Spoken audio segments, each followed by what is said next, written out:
Ecclesiastes 1:9. The thing that has been, it is that which shall be, and that which is done is that which shall be done, and there's no new thing under the sun. The scriptures are very clear.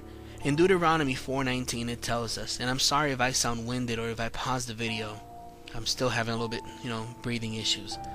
But Deuteronomy 4:19, and take heed lest you lift your eyes to heaven, and when you see the sun, the moon, and the stars, all the host of heaven, you feel driven to worship them and serve them.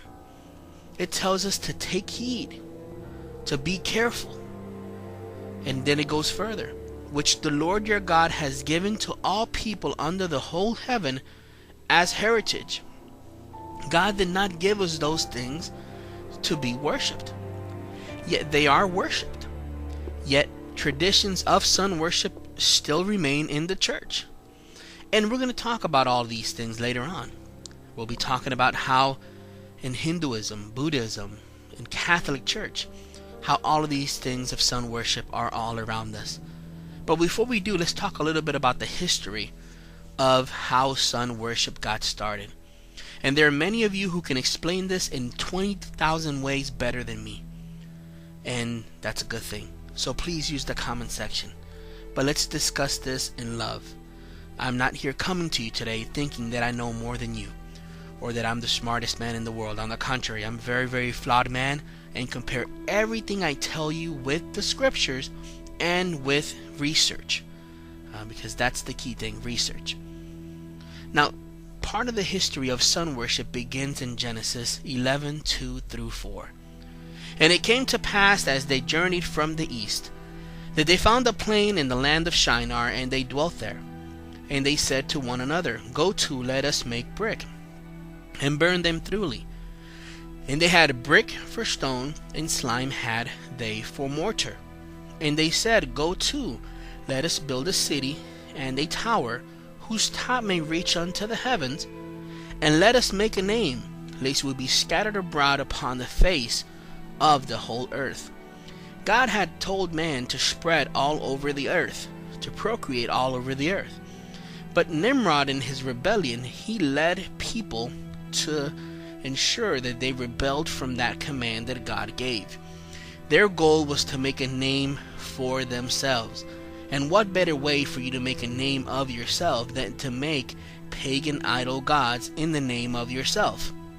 And that's exactly what they did.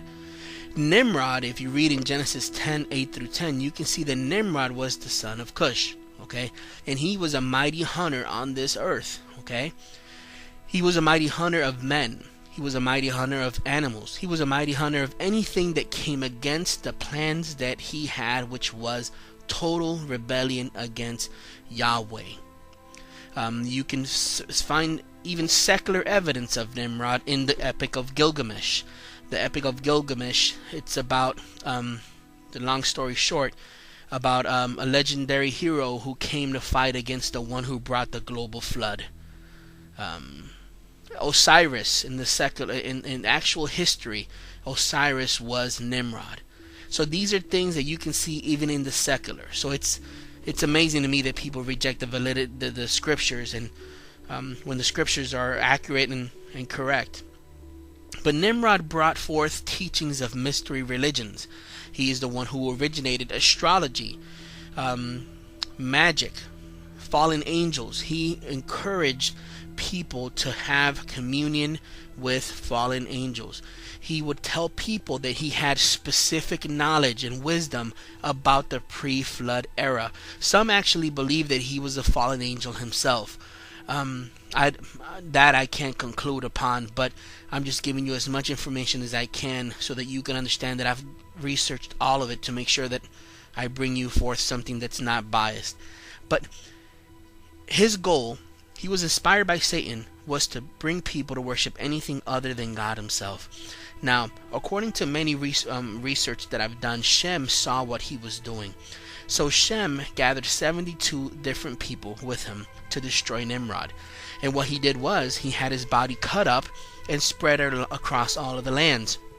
Now, when he spread them all across of the lands, he did so that those that worshipped them in those lands could see that he wasn't God, that he was indeed a man, and he was cut up in pieces and he was dead.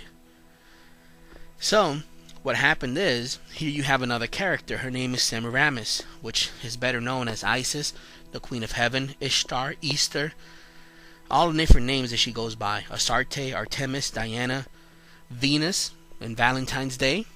Venus, that you see with the Cupid. Cupid is essentially Horus, Osiris. Sun worship is all around us. Open your eyes and you will see it. All of these are pagan beliefs. So Semiramis, she had originally married Cush, but then she turned around and married her son Nimrod. She did all of this for power.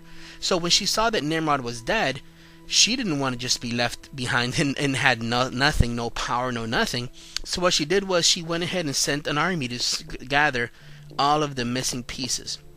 Okay, so they went and they followed all of the missing pieces. And once again, I'm sorry that I sound winded. I'm still trying to, do the best I can here.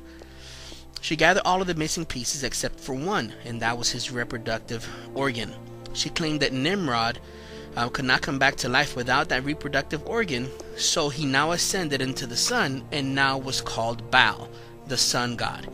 So immediately people started looking up at the sun, and when they looked at the sun, they said, wait a second, that's where he's now. That's where our God is, Baal, the sun god. And that's what they started worshiping from that point across on forward.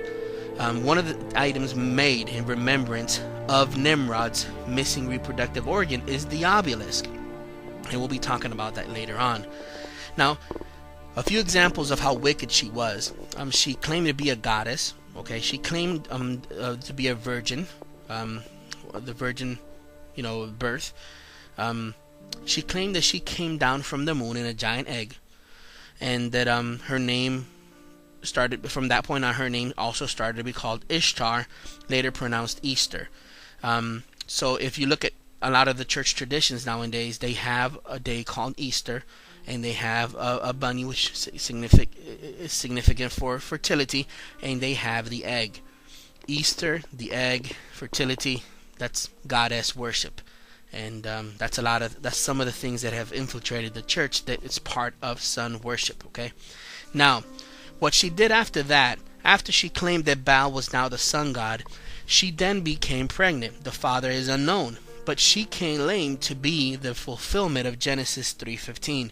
She claimed that she was that virgin with child who came, and that basically one of the sun rays of Baal impregnated her, and she now gave birth to Horus, which in the scriptures is known as Tammuz. Okay, now Tammuz was much like his father. He was also a hunter.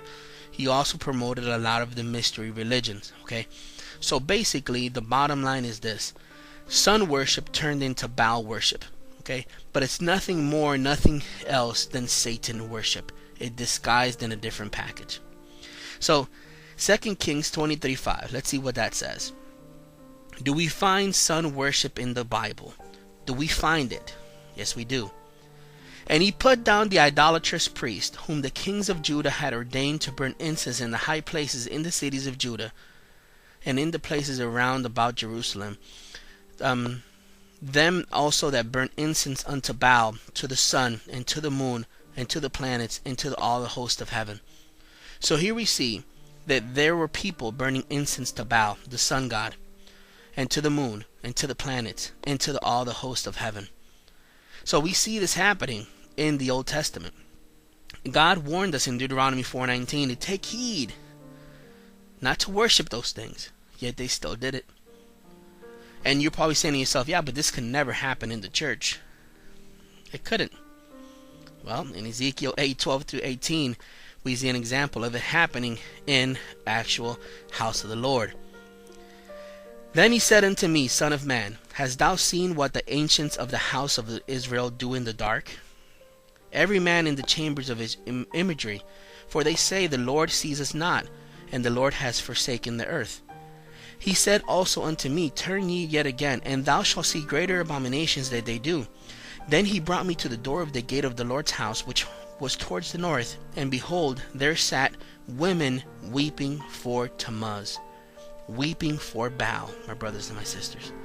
That was sun worship. Then he said unto me, Hast thou seen this, O son of man? Turn ye yet again, and thou shalt see greater abominations than these. And he brought me into the inner court of the Lord's house, and behold, at the door of the temple of the Lord, between the porch and the altar, were about 25 men, with their back towards the temple of the Lord, and their faces towards the east, and they worshipped the sun towards the east. So we see in 2 Kings 23:5 that there was sun worship. I'm going to pause for a moment. Hold up. All right, I'm back. And we see also that in Ezekiel 8:12 through 18, we see that there was sun worship there as well. So this is something that happened then in the house of the Lord, and this is something that's happening now in the house of the Lord. There's a lot of Masonic pastors in seminary schools. There's a lot of Masonic pastors in the church. Not all in seminary are Masonic. Not all in churches are Masonic. But I'm going to read you an excerpt from a magazine. U.S. membership in the Masons is claimed about 3 million, with about 5 million worldwide. The official magazine of Masonry in the U.S. is titled New Age. Some church denominations are also led by avowed Masons. For example, a 1991 survey by the Southern Baptist Convention Sunday School Board found that 14% of SBC pastors and 18% of SBC deacon board chairs are Masons. It is also estimated that SBC members comprise 37% of the total U.S. lodge membership. A 2000 updated SBC report found that over 1,000 SBC pastors are Masons. Okay, now that's a lot. That's a huge number. So what happened then is happening now, and that's amazing. That's amazing to me. It's amazing to me. Revelation 18:4. And I heard another voice from heaven saying, Come out of her, my people, lest you share in her sins, and lest you receive her plagues. If we want to see the power of God move in our churches, in our congregations, in our homes, in our ministries, we have to make sure that we have no part of this harlot. This end-time harlot is in the Catholic Church, is in the modern Christian church, is even in Hebrew Israelite movements.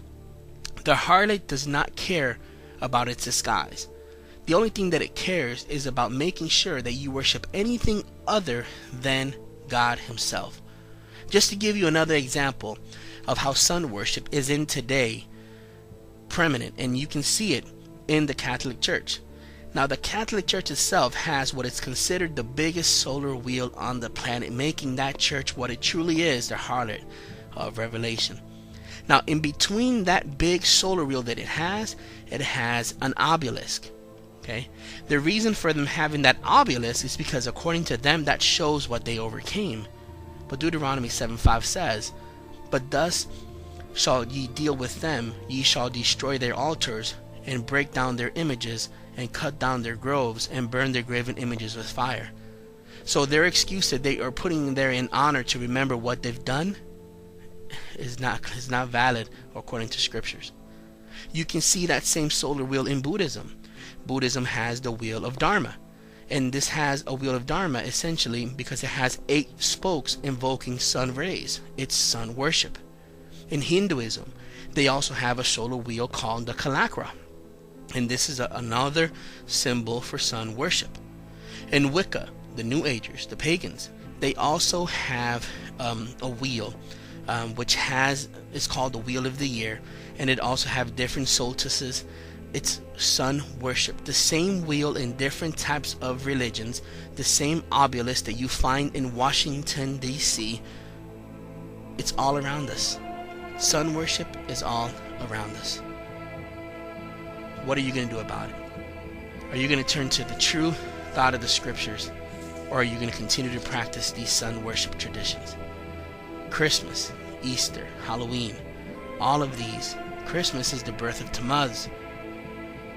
Easter is the worship of Isis, which is the Statue of Liberty. If you look at that, that's also Isis with the sun rays as well. It's all around us. I'm out of time, sadly, but we'll keep on discussing in another video. My limit is now 15 minutes, which is not good. But God bless you. Hopefully you enjoyed at least this portion of it. God bless. Another video is coming.